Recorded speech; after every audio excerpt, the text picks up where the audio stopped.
है ना, बहुत सारे कॉन्ट्रेक्चुअल एम्प्लॉयज आजकल गवर्नमेंट डिपार्टमेंट में काम करते हैं, है ना। गवर्नमेंट आजकल क्या है, कॉन्ट्रेक्चुअल एम्प्लॉयमेंट को प्रमोट कर रही है काफी, ताकि परमानेंट जॉब ना देना पड़े, पेंशन नहीं देने पड़े। तो इसलिए कई सारे लोग काम करते हैं। चलिए यहाँ पे बात करेंगे हम लोग क्रीमी लेयर स्टेटस को लेकर, जो कि सुप्रीम कोर्ट ने बोला है कि पेरेंटल इनकम जो है ना, सिर्फ उसी से हम लोग क्रीमी लेयर स्टेटस नहीं देख सकते हैं।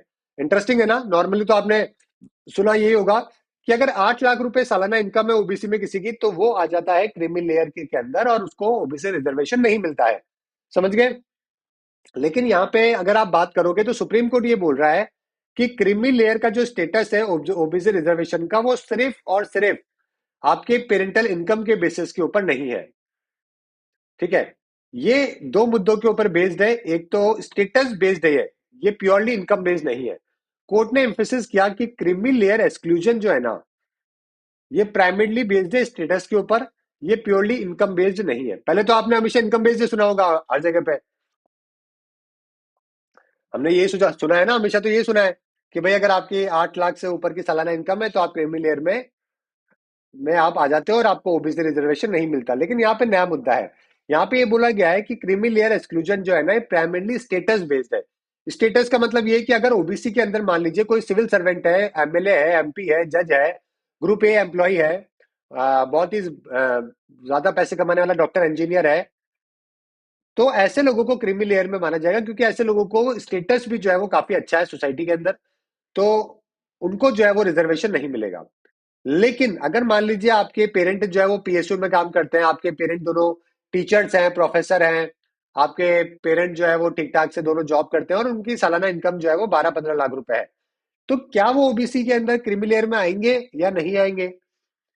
मान लीजिए 5-5 लाख रुपए सीटीसी है आपके दोनों पेरेंट का, 10 लाख रुपए हो गया, तो क्या आप ओबीसी के क्रीमी लेयर में आ जाओगे? ये सवाल है अपने आप में। ठीक है। तो यहाँ पे उसी का क्लैरिफिकेशन दिया गया है। तो यहाँ पर क्या है कि Punjab and Haryana high court ने एक डिसीजन दिया था, उसके अगेंस्ट यूनियन गवर्नमेंट है जो कि सुप्रीम कोर्ट पहुंची। वहां पे 2 जज की बेंच बैठी और उन्होंने फैसला सुनाया कि अगर कोई पेरेंट पीएसयू में काम करते हैं, गवर्नमेंट सर्विसेज में है, तो उनकी सिर्फ इनकम कैलकुलेशन के हिसाब से आप उनको ओबीसी के रिजर्वेशन से बाहर नहीं कर सकते हो। क्रीमी लेयर का मतलब होता है इकोनॉमिकली और socially advance member with in OBC category, उनको रिजर्वेशन से हटाया जाता है। समझ गए। रिजर्वेशन बेनिफिट मिलना चाहिए जो जनरली बैकवर्ड सेक्शन है। अब यहाँ पे स्टेटस बेस्ड क्राइटेरिया के बारे में बात करी गई है। इनकम सिर्फ सफिशिएंट क्राइटेरिया नहीं है। पीएसयू जो एम्प्लॉय है उनको भी जो है वो बेनिफिट मिलेगा ओबीसी रिजर्वेशन का। समझ गए। आप उनके खिलाफ, उनको आप सिर्फ ये बोल के बाहर नहीं कर सकते कि उनकी इनकम जो है वो 8 लाख से ऊपर है।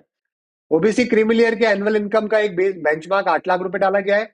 ये एप्लीकेबल किसके लिए है? जो कि समाज में सिविल सर्विसेज में काम करते हैं और सेंट्रल गवर्नमेंट के हाई जॉब्स में है। इसको डिपार्टमेंट ऑफ पर्सनल ट्रेनिंग है जो कि रिन्यू करता है। अब जैसे मान लीजिए किसी की सैलरी है, एग्रीकल्चर इनकम है 20 लाख रुपए साल की, तो क्या उसको ओबीसी नहीं मिलेगा? उसको जरूर मिलेगा। सुप्रीम कोर्ट ने यहाँ पे एक्सक्लूजन करने के लिए बोला है। ठीक है। तो यहाँ पे आप समझिए कौन किस किस को मना किया गया है।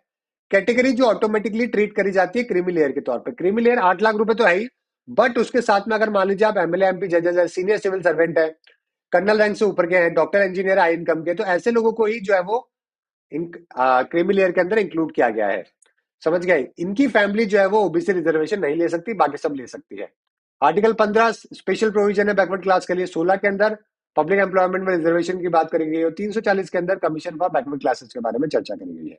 तो कुल मिला के ये जो इलाइट लोग हैं उनको रिजर्वेशन का बेनिफिट ना मिले, क्योंकि सोसाइटी में बहुत ही ऊपर पहुंच चुके हैं, इसके वजह से इनको नहीं मिलता है। तो ये बात आप ध्यान रखिएगा। ठीक है। ओबीसी की पॉपुलेशन 40 से 45% देश में, रिजर्वेशन 27%। क्रीमी लेयर रूल सिर्फ ओबीसी पे इंप्लीमेंट करता है, एसटी एससी के ऊपर नहीं करता है। बताइए आंसर क्या होगा यहाँ पे?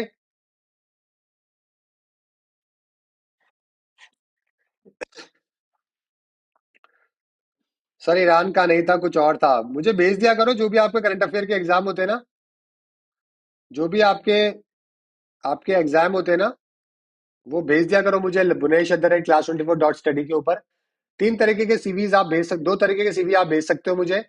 सीवी क्या मतलब? सीवी तो आप अगर MGI Mahatma Gandhi international school, जो कि एक project based experiential learning school है, अगर आप एजुकेशन में बहुत इंटरेस्टेड हो, अगर आपका इंग्लिश कम्युनिकेशन अच्छा है, अगर आप एजुकेशन को अपनी लाइफ बनाना चाहते हो, इंटरेस्टेड हो, अगर आप शांति प्रिय जीवन जीना चाहते हो, आपका पैशन एजुकेशन, तो आप पढ़ाना चाहते हो, पढ़ाना सीखना चाहते हो कैसे पढ़ाते हैं एक्सपीरियंशियल बेस्ड लर्निंग में, है ना, तो आप MGIS आप लिखकर उसके अंदर सब्जेक्ट के अंदर मुझे मेल कर सकते हैं अपना CV bunesh@classroom.study पे। लेकिन उन्हीं लोगों के लिए जो जेन्युइनली एजुकेशन में आना चाहते हैं, जो पैशन ड्रिवन है। जॉब वाले लोग अप्लाई ना करें, ठीक है। सैलरी रेंज 20 से 30 हज़ार के बीच में इनिशियली, 1 साल 2 साल के लिए, उसके बाद में बढ़ सकती है, डिपेंड्स ऑन आपकी परफॉर्मेंस। और जयपुर में स्कूल है। और ठीक है, ये हो गया। और दूसरा, अगर आपका कोई एग्जाम होता है जहाँ पे करंट अफेयर के सवाल आए हैं, वो भी आप एग्जाम पेपर मुझे भेज सकते हैं, ताकि हम लोग यहाँ पे डिस्कस कर लें उसको, है ना।